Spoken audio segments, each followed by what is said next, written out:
بارش ہوئی تو حضور جہاں محراب میں سجدہ فرماتے تھے وہیں پانی چویا، اور مسجد نبوی میں تو اندھیرا ہوتا تھا. حضور کے پورے زمانے میں مسجد نبوی میں چراغ نہیں جلا. حضرت عمر رضی اللہ تعالی عنہ کے دور خلافت میں حضرت تمیم داری نے سب سے پہلے چراغ جلایا.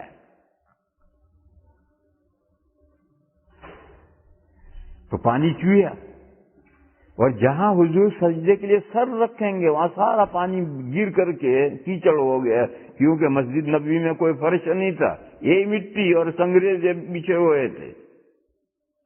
اب جب حضور فجر کی نماز پڑھانے کے لیے کھڑے ہوئے تب کہ کیا معلوم کہ آگے کیا صورت ہے اندھیرے میں. جب حضور نے سجدہ کیا تو اسی بھیگی ہوئی مٹی میں کیچڑ میں حضور کا سر پڑا. جب حضور دونوں رکعتیں پڑھا کر فارغ ہوئے اور صبح وہاں تک روشنی بھی ہو گئی تو حضور کا پورا ماتھا اور ناک سب گارے میں سنا ہوا تھا. معلوم ہوا کہ شب قدر گئی. دیکھو شب قدر کی علامت بتائی تو کیسی بتائی؟ شب قدر شروع ہوگی اس وقت کی علامت نہیں بتائی. گئی ایسی علامت بتائی کہ چلی گئی، اب پہچانو کہ یہ گئی. اس سے یہ بات سمجھو میرے بھائیوں کہ شب قدر وغیرہ جو چھپائی گئی ہیں وہ با مقصد چھپائی گئی.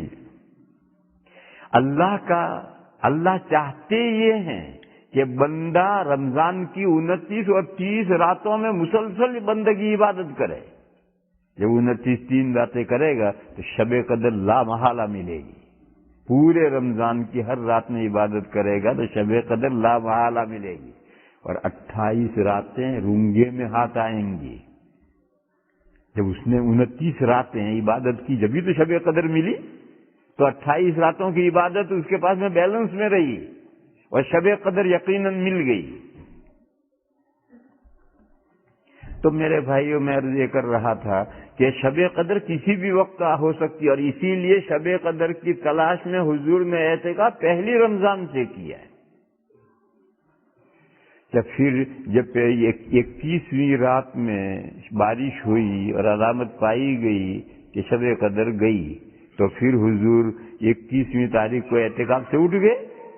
نہیں، وہ اعتکاف حضور نے رمضان کے ختم تک پورا کیا. معلوم ہوا کہ اعتکاف خود مقصود ہے، شب قدر تلاش کرنی ہے یہ اس کا دوسرا مقصد ہے، باقی اعتکاف تو خود مقصود ہے. تو جب اعتکاف خود مقصود ہے تو میرے بھائیوں ہماری مسجدوں میں ایسا کیوں نہیں ہوتا ہے کہ پہلے ہی دن سے 2 4 5 آدمی اللہ کے بندے آ پڑے، جتنے دن ان کے پاس ٹائم ہے اتنے دن رہے، اور آ گیا. ہر رات کو نئے آنے چاہیے اور نئے پرانے جانے چاہیے. ہماری مسجدوں کی صورتحال یہ ہے ہونی چاہیے کہ ہر رات نئے معتکفین آئیں اور ہر رات جن کو ضرورت ہے وہ بستر لپیٹ کر گھر چلے جائیں. اور رمضان کی ہر رات میں اعتکاف کرنے والوں کا مجمع بڑھنا چاہیے، مگر ہمارے یہاں یہ نہیں ہے. کیوں؟ ہم نے اس کو ایک رسم سمجھا ہے، عبادت ہم سمجھتے ہی نہیں ہیں. اگر ہم اس کو عبادت سمجھتے تو یہ صورتحال نہ ہوتی. دیکھو میرے بھائیو، ایک اور عجیب و غریب آفت ہے. جب رمضان آیا آخری عشرہ آئے گا تو متولی صاحب کچھ چادریں کھینچیں گے اور کچھ پردے باندھیں گے اور پتہ نہیں کیا کیا کریں گے. دیوبند میں ایک شخص میرے پاس آیا، محلے کا ہی، اب بھی ہے، زندہ ہے. کہنے لگا حضرت یہ اعتکاف میں پردے میں کیا کام کیا جاتا ہے؟ اعتکاف میں جو پردے باندھتے ہیں تو اس پردے میں چھپ کر کیا کام کیا جاتا ہے؟ میں نے کہا سویا جاتا ہے.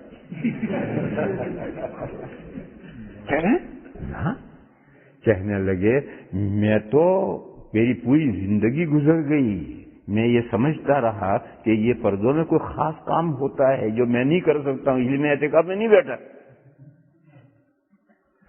کوئی خاص کام کو کرنا ہوتا ہوگا اندر پردوں میں، اس لیے میں آج تک اعتکاف میں نہیں بیٹھا. میرے بھائیوں یہ بھی پتہ نہیں کہاں سے یہ پردوں کی آفت آ گئی. اعتکاف کا کیا ہے؟ ایک چادر بچھانے کی، ایک چادر اوڑھنے کی اور ایک تکیہ لے کر مسجد میں آ پڑو۔ چادر ایک بچھا دی تاکہ خدا نہ خواستہ فرش خراب نہ ہو، تکیہ رکھا، چادر اوڑھ کے سو گیا، صبح اٹھ کر لپیٹ کر رکھ دیے، 24 گھنٹے کے بعد گھر چلے جانا ہے تو اٹھا کر تکیہ اٹھا کے چادر اٹھا کے گھر گئے، دوسرا بھی 2 چادریں ایک تکیہ اٹھا کر آ جائے گا۔ یہی ہے کاہے کے پردے اور کیا چیز ہے؟ کہ حضور کے لیے باندھا جاتا تھا، تو حضور ہے؟ کہ حضور کے لیے باندھا جاتا تھا، تو حضور ہے؟ سہارنپور میں حضرت شیخ مولانا زکریا صاحب قدس سرہ کے ساتھ میں نے 8 سال اعتکاف کیا۔ حضرت کے لیے پردے باندھے جاتے اور باقی پوری مسجد میں اوپر نیچے 500 آدمی اعتکاف کرتے تھے۔ ان کو کتنی جگہ ملتی تھی؟ ایک مصلی کے بقدر جگہ ملتی تھی سونے کے لیے، باقاعدہ جگہ تقسیم ہوتی تھی، ہر معتکف کو ایک مصلی کے بقدر جگہ ملتی تھی، اور ساتھ میں ہے کیا، بس وہی ایک تکیہ 2 چادریں لپیٹ کر کے ایک جگہ رکھ دی، مسجد خالی۔ اور حضرت کے لیے، چونکہ حضرت کے لیے ہر آدمی حضرت سے ملے گا، اپنے مشورے کرے گا، کوئی سلوک کی باتیں پوچھے گا، کوئی ذکر و اذکار پوچھے گا، کوئی دوسرے باہر کے لوگ بھی ملنے آئیں گے، تو حضرت کے لیے ایک پردہ باندھا جاتا تھا۔ اور ایک اب اعتکاف نہیں، تقریباً یہ کہ 10 آدمی اعتکاف کریں، اتنی جگہ صرف حضرت کے لیے پردہ باندھا جاتا تھا۔ وہ حضرت کی ضرورت ہے، تو نبی پاک صلی اللہ تعالی علیہ وسلم کے لیے پردہ باندھا جاتا تھا، وہ حضرت تھے۔ اور آج بھی کوئی مسجد میں حضرت ہے تو باندھو اس کے لیے الگ، تاکہ اس کو کسی سے بات کرنی ہے، کسی کو ذکر کی تعلیم دینی ہے، کسی کو اس سے مشورہ کرنا ہے، تو دوسرے مسجد میں جو معتکفین ہیں ان کو ڈسٹرب نہ ہو، اپنے کاموں میں لگے رہیں، یہ اپنے آدمیوں کو سنبھالتا رہے۔ لیکن ہر آدمی کے لیے پردہ یہ کہاں سے آیا ہے؟ اور عجیب حال ہو جاتا ہے رمضان میں ہماری مسجدوں کا، باقاعدہ پردے لٹک رہے ہیں اور یوں جا رہا اور یوں جا رہا، اور بعض معتکفین تو ساری دنیا لے کر اعتکاف میں آتے ہیں، اور سب سے پہلے موبائل ضرور لائیں گے۔ لا حول ولا قوت الا باللہ۔ میرے بھائیو، اعتکاف کی روح ختم کر دیا۔ اعتکاف کی روح ہے اللہ کے در پہ پڑ جانا۔ اگر تمہارے پاس میں پورے 10 دن نہیں ہے، مت بیٹھو 10 دن کے لیے، 24 گھنٹے ہیں، ویکینڈ کے 2 دن 3 دن ہے، اتنے آ کر بیٹھ جاؤ، تکیہ اور آ کر لے کے پڑ جاؤ۔ کھانے کو گھر کے آؤ، کوئی بھیج دے گا آ کر کھا لو۔ تو ایک میں اصل یہ کہہ رہا تھا کہ ایک اعتکاف تو ہے واجب، وہ تو منظور اس کا نظر کا ہے، دوسرا اعتکاف سنت مؤکدہ، اور تیسرا نفل اعتکاف ہے۔ میرے بھائیو، اس نفل اعتکاف کی طرف توجہ رکھو۔ ایک بات، جب بھی مسجد میں قدم رکھو فوراً دل میں نیت نویت الاعتکاف، تاکہ آپ کا اعتکاف کا ثواب شروع ہو۔ دوسرا، اس ماہ مبارک میں جو ہم نے طے کر دیا کہ آخری عشرے میں ہم اعتکاف میں بیٹھیں گے، یہ غلط ہے۔ آخری عشرے کا تو سنت مؤکدہ ہے، اس سنت مؤکدہ کے علاوہ ہم سنت اور نفل اعتکاف بھی، نفل نمازیں پڑھتے ہیں تو نفل اعتکاف کیوں نہیں کرتے؟ مسجدوں میں چاہیے کہ رمضان کی پہلی تاریخ سے کوئی نہ کوئی 2-4 بندے اعتکاف میں بیٹھے ہونے چاہیے، اور جس کو جتنی دیر فرصت بیٹھ گئے، فرصت کل منڈے ہے، یہ کام میں جانا ہے تو سنڈے کو شام کو چلا جائے، یا منڈے کی سحری کر کے چلا جائے، جتنا موقع ہے اتنا آ کر کے بیٹھو۔ یہ سلسلہ اگر ہو تو ہماری مسجدیں رمضانوں میں کتنی آباد ہو جائیں۔ اور اصل سب سے بڑا یہ ہے کہ اعتکاف کے لیے کوئی ہنگامہ نہیں چاہیے۔ یہ جو ہماری مسجدوں میں اعتکاف کا ہنگامہ ہوتا ہے اور دنیا بھر کا ساز و سامان لے کر آدمی اعتکاف میں آتا ہے، یہ سب غلط ہے۔ اگر تجھے موبائل کرتے رہنے سے گھر بیٹھ، اللہ کے گھر میں آنے کی کیا ضرورت ہے، گھر ہی بیٹھ۔ اور اگر اللہ کے دروازے پر پڑا ہے تو اپنا موبائل اپنے دروازے پر ڈال کر آ۔ اگر تو 10 دن نہیں بیٹھ سکتا، 5 دن بیٹھ، 2 دن بیٹھ، 1 دن بیٹھ، آدھا دن بیٹھ، لیکن بیٹھ تو ایسا اللہ کے دروازے پر پڑ جا کر کہ اسے دنیا اور مافیا کی خبر نہ ہو، وہ اللہ ہی کا ہو کر رہ جائے۔ جتنی دیر عبادت کر سکتا ہے عبادت کر، اور تھک جائے تو پڑھ کے سو جائے۔ سونے میں کوئی حرج نہیں، سونا بھی عبادت ہے، لیکن بیدار ہوا اب بات نہیں ہے، اب اللہ کے دروازے پر پڑا ہے اور ایرے غیرے سے باتیں کر رہا ہے. ارے پھر دروازے پر اللہ کے پڑا ہے اور ایرے غیرے سے باتیں کر رہا ہے، یہ کیا بات ہے؟ اللہ کے دروازے پر پڑا ہے، اللہ سے باتیں کر، نفلیں پڑھ، تسبیح پڑھ، قرآن پڑھ، لگا رہے. تو یہ 3 سوال تھے، ان میں سے ایک سوال اعتکاف کا جو تھا اس کے تعلق سے جو چند باتیں سمجھ میں آئی میرے، وہ میں نے آپ حضرات کی خدمت میں عرض کی. اس کے بعد کتنے بجے ہے؟ 10 منٹ باقی. دوسرے 2 سوال کیا تھے؟ ایک تو 2 جمعہ ایک مسجد کا ایک سوال تھا، دوسرا ایک اور بھی سوال زکوٰۃ کے تعلق سے. یہ سوالات رکھے رہو. اب تو جب افطار قریب آ جاتا ہے تو دماغ میں سموسے گھس جاتے ہیں، پھر بات سمجھنے نہیں دیتے. اس لیے یار زندہ صحبت باقی کسی اور وقت میں یہ مسائل سکھا دیں گے. آپ اپنا سوال بھی جمع کرا دیں. اچھا زبانی، ہاں فرماؤ. یہ سنت موقعہ جو رکھا ہے اعتکاف، اس کے بعد اگر فرض کرے کسی مجبوری سے جانا پڑے، اس سے کوئی انتقال ہو گیا. ہاں یہ مسئلہ کام کا پوچھا. ایک آدمی 10 دن کی نیت سے بیٹھا اور درمیان میں ایسی بیماری ہو گئی کہ اب روزہ نہیں رکھ سکتا، منع کر دیا ڈاکٹر نے، روزہ نہیں رکھ سکتا. تو اب سنت اعتکاف بھی جاری نہیں رہ سکتا. سنت اعتکاف کے لیے بھی یہ روزہ رمضان کا چاہیے. اگر کوئی ایسا عذر پیش آیا کہ روزہ نہیں رکھ سکتا تو یہ اعتکاف بھی اب جاری نہیں رکھے گا. پھر 2 صورتیں ہیں. پہلے سے ذہن میں ہے کہ آج 25 تاریخ کو مغرب کے وقت میں اعتکاف ختم کر دوں گا، چنانچہ جو ہی مغرب کی اذان ہوئی اسی طرح لے کر گیا، تو اس کی کوئی قضا نہیں کرنی. اس کے 5 دن کا اعتکاف پورا ہو گیا، 6 دن کا اعتکاف شروع ہی نہیں ہوا. اس کی مثال سمجھو. ایک آدمی نے ظہر کی 4 سنتوں کی نیت کر کے قول باندھا، جماعت کھڑی ہو گئی تو اس نے 2 رکعت پر سلام پھیر دیا، نو پرابلم. 2 رکعت پر سلام پھیر دیا، 2 ہو گئی. اور باقی جو 2 کی نیت کی تھی اور نہیں پڑھی، کوئی بات نہیں، اس کی کوئی قضا نہیں. کیوں؟ نفل نماز ہر 2 شفا ہے، جوڑی ہے، ٹکڑا ہے، اور 4 ساتھ پڑھتے ہیں تو یہ 2 شفے ہیں. اسی طریقے سے میرے بھائیوں، جیسے روزہ ہر دن کا الگ ہے، ایسے اعتکاف بھی ہر 24 گھنٹے کا الگ ہے، ٹکڑے الگ الگ ٹکڑے ہیں. بس اگر پہلے سے نیت ہے کہ آج 25 تاریخ کو شام کو مجھے اعتکاف ختم کر دینا ہے اور ختم کر دیا تو اعتکاف نہیں ٹوٹا. جیسے 2 رکعت پر سلام پھیر دیا ایسا ہو گیا، اب یہاں کوئی قضا نہیں. اور اگر ایسی ایمرجنسی آئی کہ دوپہر کو اٹھ جانا پڑا، ایسی ایمرجنسی آتی ہے. حضرت ابن عباس رضی اللہ تعالی عنہما اعتکاف میں بیٹھے تھے. ایک شخص آیا اور اس نے کہا کہ حضرت آپ حضور کے چچا زاد بھائی ہیں اور مجھ پر ایک ایسی آفت آن پڑی ہے، فلاں شخص مجھ سے اتنا بڑا قرضہ مانگتا ہے اور وہ میرے سر آ کر مسلط ہو گیا ہے، اور میں اللہ کے رسول کو گواہ بنا کر کہتا ہوں کہ میرے پاس انتظام نہیں ہے قرضہ دینے کا.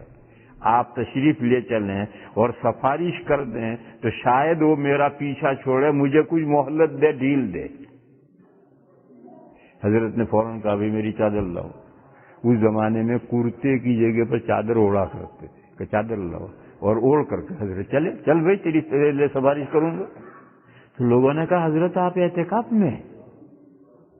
تو فرمایا مجھے یاد ہے. اور اس کے ساتھ تشریف لے گئے اور اس کے قرض خواہ سے سفارش کی اور اس نے ان کو مہلت دے دی. اور انہوں نے تو یہ ایمرجنسی ہے، وہ گھر بیٹھا کر کے سر پہ مسلط ہے، اس وقت جا کے سفارش کرنی ہے. ایسا ہی اور کوئی بیماری ہو جاتی ہے، کوئی اور ایسا ناگہانی ضرورت پیش آ جاتی ہے کہ آپ کو ایمرجنسی اعتکاف ختم کرنا پڑے تو پھر 24 گھنٹے کا اعتکاف قضا کرنی.